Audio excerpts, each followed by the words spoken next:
जय हिंद, नमस्कार दोस्तों। स्वागत है आपका हमारे चैनल पर। तो दोस्तों आज जो है प्राचीन इतिहास से बहुत ही इम्पोर्टेंट टॉपिक मौर्य साम्राज्य से लेकर के आ गए हैं। तो चलिए बिना देरी की शुरुआत करेंगे। और हाँ, आप लोग चैनल पर नए हैं तो सब्सक्राइब करके जुड़ जाइएगा। पहले हम वन लाइनर कंप्लीट करेंगे, उसके साथ ही इसी का एनसीईआरटी का ऑब्जेक्टिव भी कंप्लीट करेंगे।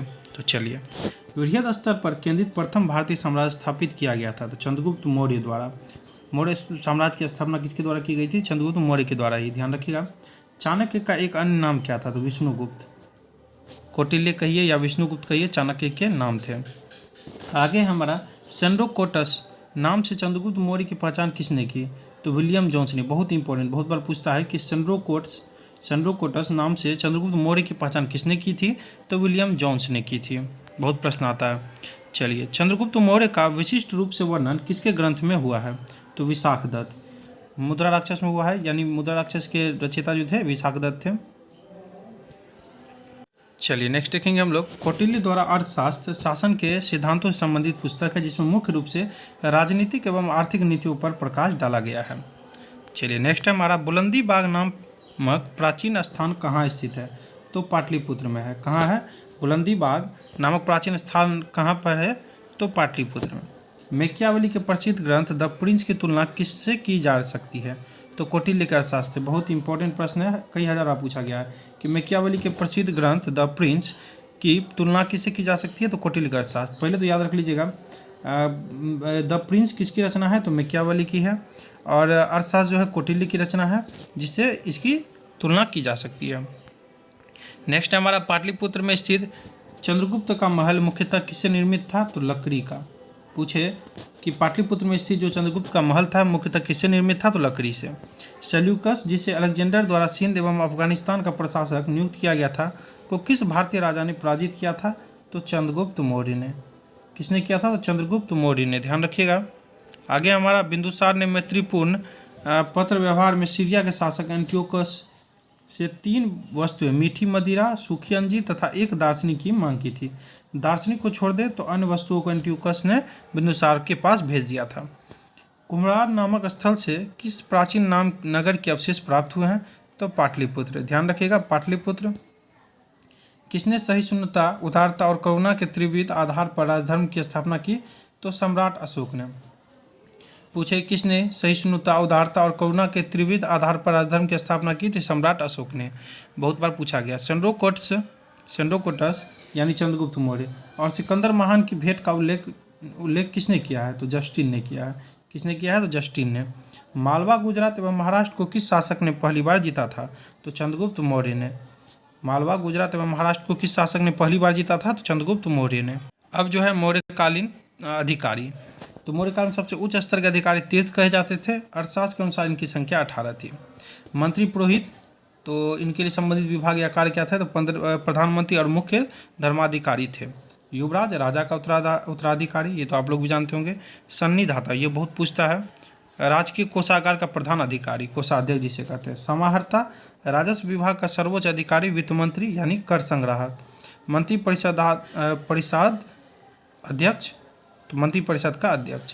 प्रदेष्टा, फौजदारी न्यायालय का न्यायाधीश, कमिश्नर।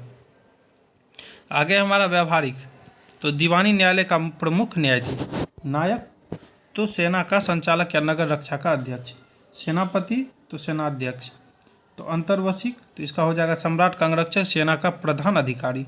कर्मांतिक पूछे तो उद्योग धंधे एवं कारखानों का प्रधान निरीक्षक या अध्यक्ष। प्रशासता, राजकीय आज्ञाओं को लिपिबद्ध करने तथा राजकोषीय दस्तावेजों को सुरक्षित रखने वाला। दंडपाल, सैन्य सामग्री का प्रबंध करने वाले प्रमुख अधिकारी। दुर्गपाल, तो देश के भीतरी दुर्गों का प्रबंधक। अंतपाल, तो सीमावर्ती दुर्गों का रक्षक। आटविक, तो वन विभाग का सर्वोच्च अधिकारी। दोवारिक, तो राजमहल का प्रबंध व देखरेख करने वाला प्रधान अधिकारी। नागरक, नगर का सर्वोच्च अधिकारी। नगर का सर्वोच्च अधिकारी। मौर्यकालीन अधिकारी पोतवाध्यक्ष का प्रमुख कार्य क्या था? तो मापतोल करना। नीचे हमारा गुजरा, मास्की, नेट्यूर और उडगोलम, इन 4 अभिलेखों में अशोक के वास्तविक नाम का उल्लेख मिलता है।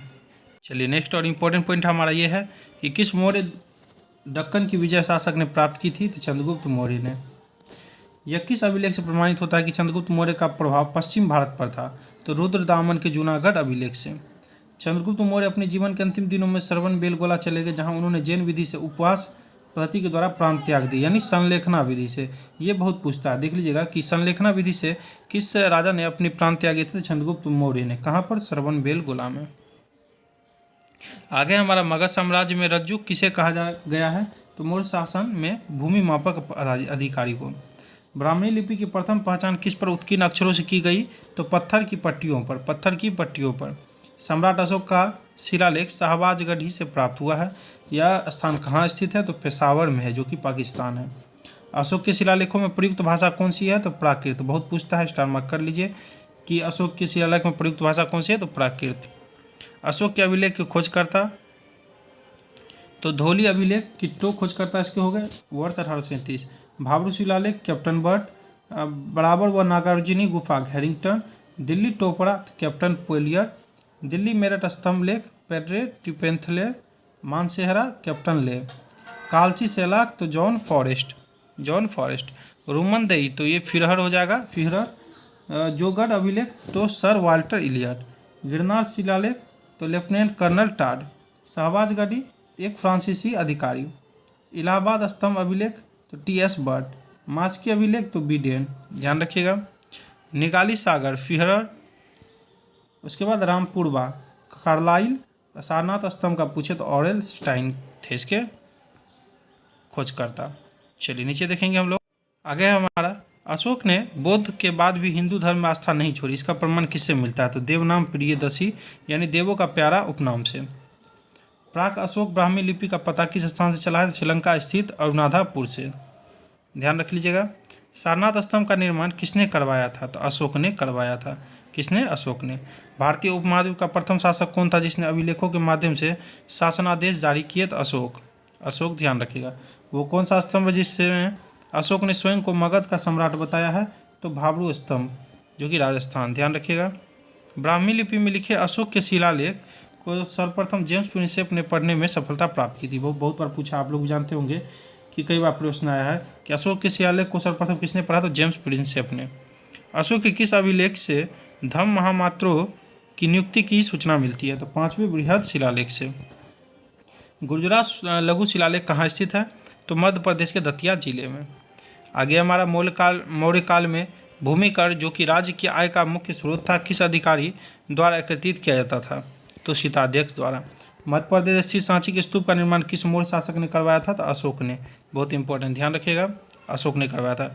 मौर्य राजवंश के शासकों के सुदूर देश जैसे सीरिया और मिस्र के साथ राज के संबंध थे। उत्तराखंड में सम्राट अशोक के शिलालेखों की एक प्रति किस स्थान से प्राप्त हुई है? तो कालसी से। कहाँ से? कालसी से। प्रसिद्ध यूनानी राजदूत मेगास्थनीज भारत में किसके दरबार में आया था? तो चंद्रगुप्त मौर्य। मेगास्थनीज की एक रचना है, बहुत ही अच्छी पुस्तक है, ध्यान रखिए, बहुत पूछता है। इंडिका ग्रंथ है जो कि आपको रचित है, यानी लिखी गई है मेगास्थनीज के द्वारा, इंडिका।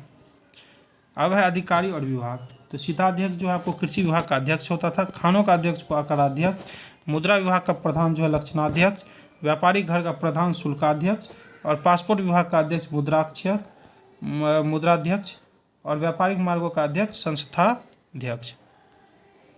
नीचे मौर्य काल में व्यापारिक के संगठन को संबुत्थान और समव्यवहारिक तथा व्यापारियों के नेता को सार्थवाह कहा जाता था।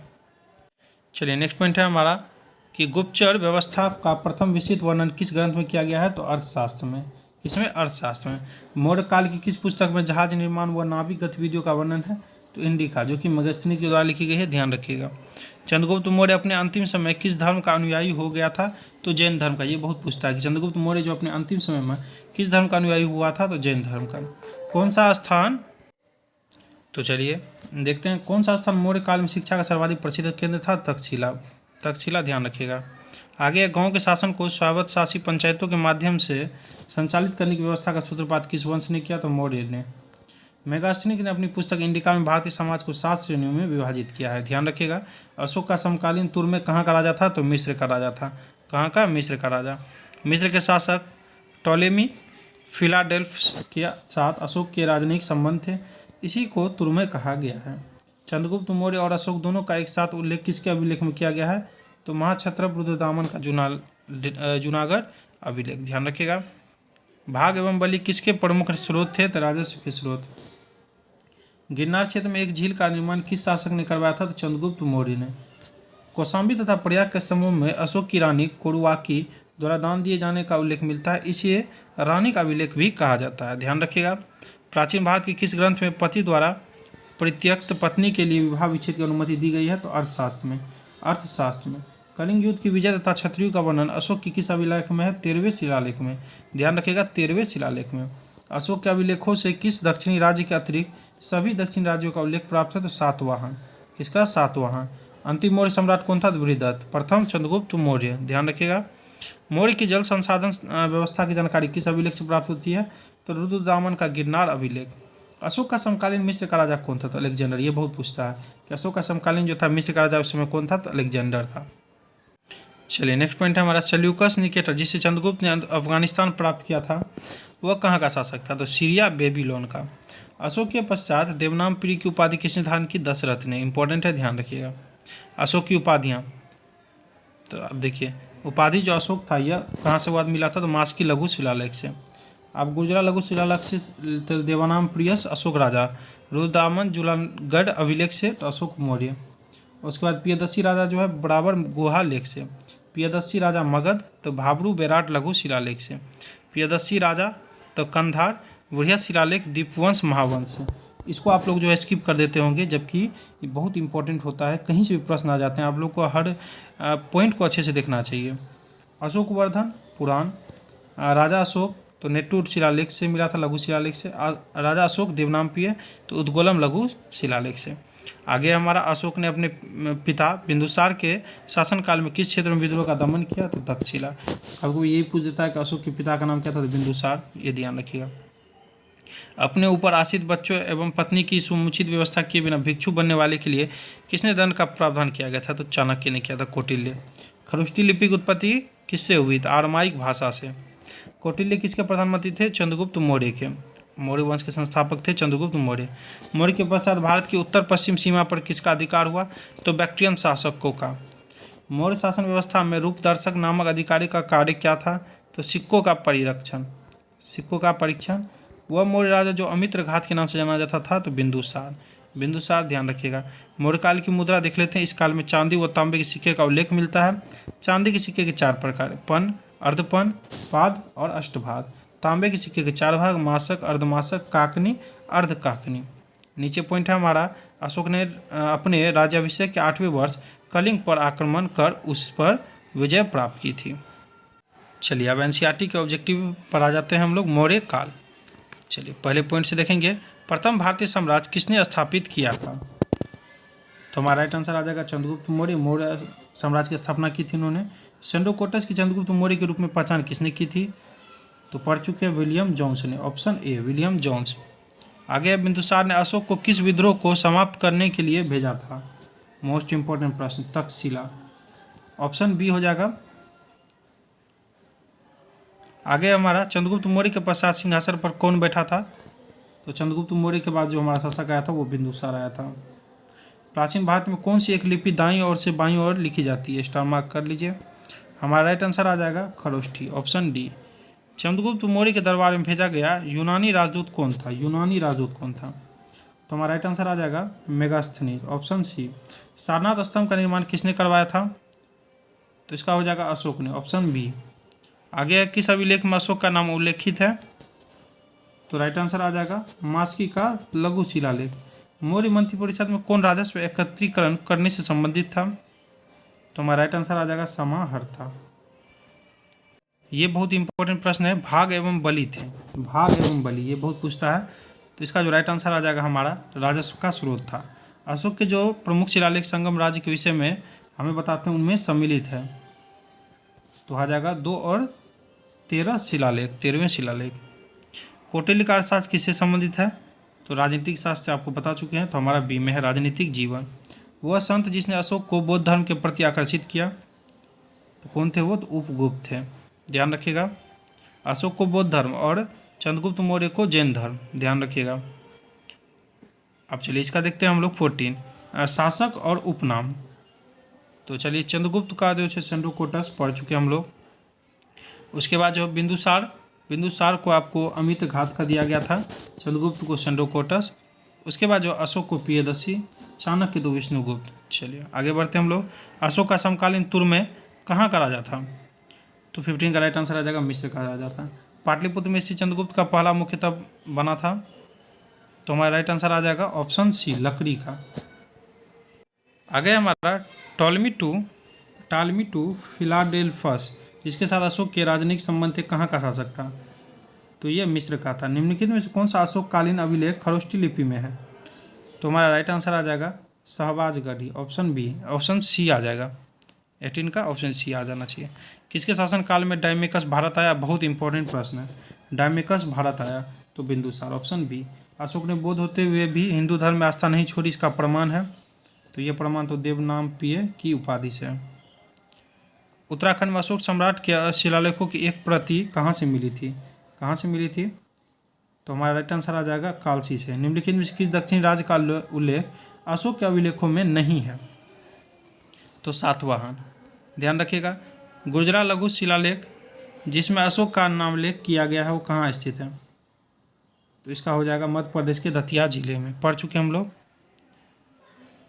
चलिए निम्नलिखित प्राचीन भारतीय उल्लेखों में से कौन सा एक खाद्यान्न को देश में संकट काल में उपयोग हेतु सुरक्षित रखने के बारे में प्राचीनतम शाही आदेश है? तो हमारा राइट आंसर क्या आ जाएगा? ऑप्शन ए आ जाएगा सोहगोड़ा ताम्रपत्र। चलिए 25 देखेंगे हम लोग।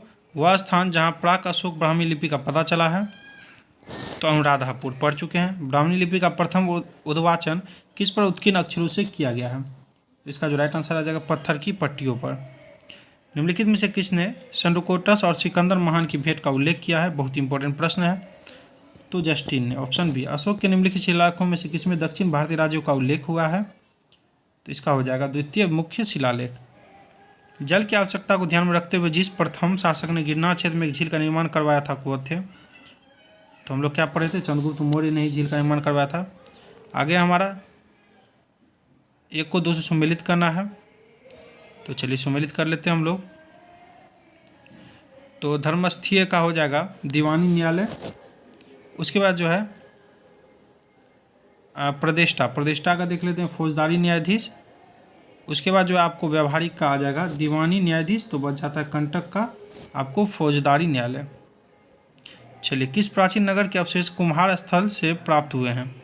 तो इसका जो राइट आंसर आ जाएगा 31 का पाटलिपुत्र। चलिए वीडियो आपको अच्छा लगा हो, क्वेश्चन आपको इंपॉर्टेंट लगा हो तो एग्जाम के दृष्टिकोण से, तो कम वीडियो को शेयर जरूर कीजिएगा, लाइक जरूर कर लीजिएगा। थैंक यू दोस्तों।